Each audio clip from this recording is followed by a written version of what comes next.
Hello, everybody. Joe Concha filling in for Steve Malzberg on the Steve Malzberg Show. This hour, the president is expected to announce the resignation of Attorney General Eric Holder, and we'll be taking you to that live here on Newsmax TV. Holder, of course, was a controversial, to say the least, attorney general to be sure. But what will be the political fallout following his resignation? Will this announcement put Democrats further in the hole as we head into the midterms? To discuss that and more, I am joined now by Fox News senior political analyst and former national campaign director for the 1984 Reagan-Bush campaign, which I believe did pretty okay, Mr. Ed Rollins. Ed, thanks for joining us. My pleasure, Joe. How are you? I'm doing well, thank you. In your introduction, we bring up Reagan-Bush '84, and do you ever think that we're going to see an election like that again, where one side takes 49 states and the other only takes his home state? I mean, it just seems so 50-50 right now that I can never see anything remotely even happening anyway. I don't think it's going to happen in my lifetime. I think the bottom line is Reagan was an extraordinary candidate who basically unified the country at a very unique period of time. We are very divided today. Equally as important, it was really probably the only campaign that was really run on the public money. Each campaign got $40,400,000 after they were the nominee. There wasn't any independent PACs. There wasn't any independent expenditures. That's what you had to spend in the fall, and now you're talking about $1.5 billion, $2 billion next presidential election. Lots of things go into those kinds of concepts. We ran a national campaign. You didn't have cable television. You advertised on all the networks. Everybody saw 50 states worth of advertising. It wasn't 10 states as we are today. So I think to a certain extent, we probably won't see it for a while. Interesting. Yeah, it's funny. I come from a media background. I write for a publication called Mediaite, and I just find it so fascinating the way it has changed in terms of the way campaigns go about things now, in terms of the way social media comes about. And then I also look at the history of certain kinds of endorsements. And the New York Times, for that Reagan-Bush particular campaign in '84, they still endorsed Walter Mondale. They haven't endorsed a Republican since 1956. You have reached the maximum time permitted for recording your... I'm sorry, do we still have Ed, guys? Press yeah, 1 I'm still here. to listen to your message. Okay, great. Press 2 something else to was erase popping on and there real quick. Anyway, let's get to the October surprise that some people are talking about, and whether or not this recent ISIS attack was an October surprise. I'll give you my take first, and you tell me if you agree or not. James Foley was beheaded in an Iraqi desert, we think, or a Syrian desert somewhere under ISIS control. Same thing with Steven Saltaloff. I think those two events and the power of video and the effect it had in the American psyche really helped move this president forward in terms of the ISIS threat and just how urgent it was after seeing 2 Americans beheaded that way. So October surprise to me is a preconceived act. It's something that you say, you know what, we're going to come about with this so we could help sway an election. I don't think that's in play here whatsoever when it comes to us launching these attacks. Am I right or wrong on that, Ed? Do we still have Ed, guys? Okay, we've lost Ed. So, okay, no worries. I'll answer my own question, which obviously you heard before. I just don't think in this case you could start to use October surprise that the president decided to go after ISIS. I think ISIS came after us, and I think the president had to act in some way, shape, or form.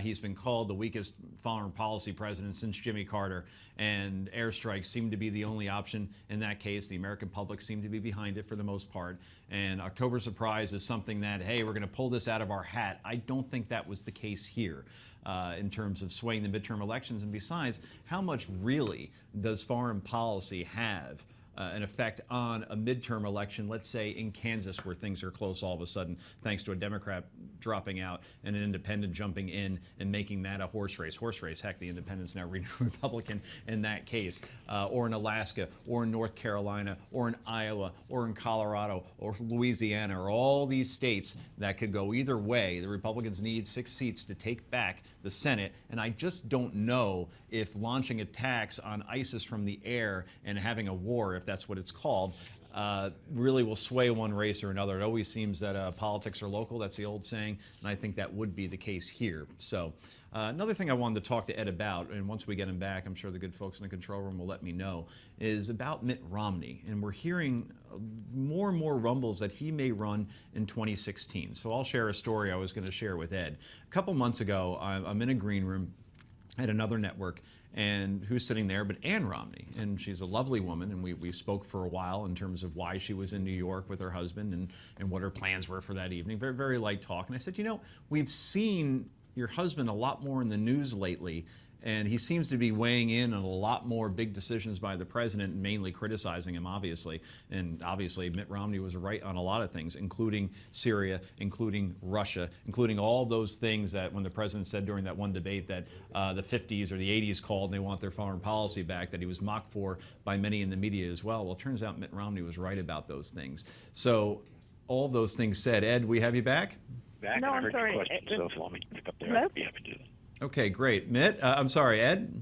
Yes, I'm here. No, one moment. Okay, sorry. great. So I was just sharing, I was just asking about the October surprises and the ISIS attack earlier, and I Hello? just want to get your thoughts on that real quick. This obviously doesn't have any kind of political aspect to it, only because of all the elements that led up to it in terms of the beheadings of Foley and Sokolov. I think this was where the president had to act and has nothing to do with politics. Am I right or wrong in that regard?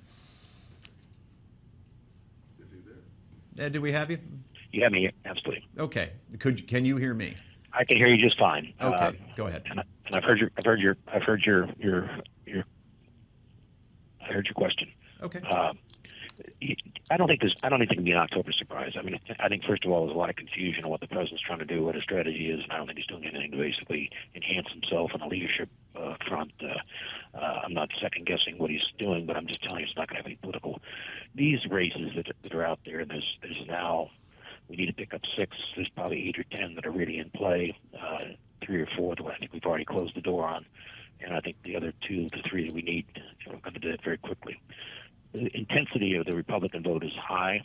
Democrats aren't very enthused, and I think that this president's done nothing to enhance that, and he's becoming more and more of a liability in these particular red states that Romney carried. So I don't think there's anything that can happen in the next couple of weeks here that's going to change that game.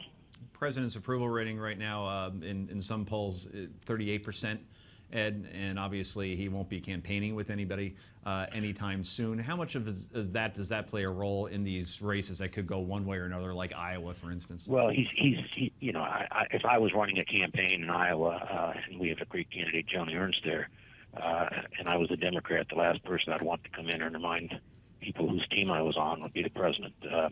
Historically, having run a very popular president around 2 midterm elections, what you do is you attract some attention, you get some media, but you don't necessarily raise numbers. And this president clearly will do just the opposite. I think if he gets in, particularly the states that we're fighting over, which Romney carried most of them, he's going to be a real liability. So I think he'll go to a lot of blue states, do some congressional campaigning for some safe districts, but I don't think he's going to be in the spotlight in any of these targeted races. And if he does, then I think it turns out to be a detriment to the candidates. I couldn't agree more, Ed. And are you surprised, given all the motivation that Republicans have to take back the Senate? And I think that centers on hearing these words, ex-Senate Majority Leader Harry Reid. Are you surprised that Democrats are still outraising Republicans on the donation front? I am, personally. I am. I think to a certain extent, there's plenty of money out there. I mean, I think at the end of the day, nobody's going to be so badly outspent that it's going to make a difference in these competitive races. But, you know, there's a lot of resources out there the Democrats have, and they clearly know there's a real chance of it shifting. But I think each of these campaigns that are viable have sufficient money. And the fact that you spend 2 or 3 times more on negative television isn't going to have an impact this close to a race. I think most of these races are pretty much cooked, and at the end of the day, it's just making sure you get your vote out, and it's going to be much harder for them to get their vote out because people clearly don't see holding the Senate as a major issue like reelecting a president. Okay, you've seen enough elections. I'm going to play a number game with you right now. How many seats do Republicans pick up? 5, 6, 7, 8? I think there's a good shot at 7. I'll be happy with 6, but I think it'd be nice to have 1 or 2 more. And I think those are very much in play. Each day, races like the Colorado race and some others that we didn't anticipate early on are now definitely in play. The Iowa race, again, one definitely in play. And so my sense is, I think the Kansas race is the only thing that's somewhat competitive on our side at this point in time. I think McConnell has wrapped his race up. I think we're going to hold the Georgia seat, and I think we'll get the Kansas seat. So, we're not going to lose anything, and I think we'll do nothing but gain. And I think 6 to 8 is a good, fair number. 6 we'll be happy with, 8 we'll be more happy with. 6 gets you to 51, and next GOP, obviously control of the Senate. We only have about 90 seconds left, but I did want to bring up a name that we've heard during the last 2 presidential elections, and certainly 2012, and that's Mitt Romney. I remember I met Ann Romney a couple of months ago. I asked her, I said, boy, your husband's in the news a lot, and he seems to be in the public eye a lot. Is he running again? She said, no, I can't see that happening again. Given his age and given the track record, and given the fact that maybe I think in his mind, he always thinks if Hurricane Sandy didn't hit and all my momentum wasn't stopped, I may have been able to beat President Obama. Does he run again, Ed Rollins? I don't think at this point I would rule it out. I think the key thing that he can do that no other candidate at this point has proven that they can do is raise the kind of money you need. There's a lot of big financial supporters who were in his camp last time who don't have a new candidate, want him to run. The critical thing here is you got to raise about $150 million to win the primaries. You're the nominee, maybe more. He can certainly do that pretty easily. Everybody else has to struggle to do that. And then I think it's going to be a $2 billion campaign. He and his affiliates raised about $1.3 billion this last time. So he's got a campaign organization in play. And I think they all have a vested interest in convincing him to run. My sense is there'll be more and more of that pressure as the game moves forward. There's no front runner. In the 50 years I've been around politics, there's no front runner on our side. It's wide open. That's true. 6 or 7 candidates you could say are going to get the nomination right now. Ed Rollins, thanks so much. We appreciate you joining us. Sorry for the technicals on the Steve Malzberg Show. Joe Concha on a Thursday afternoon.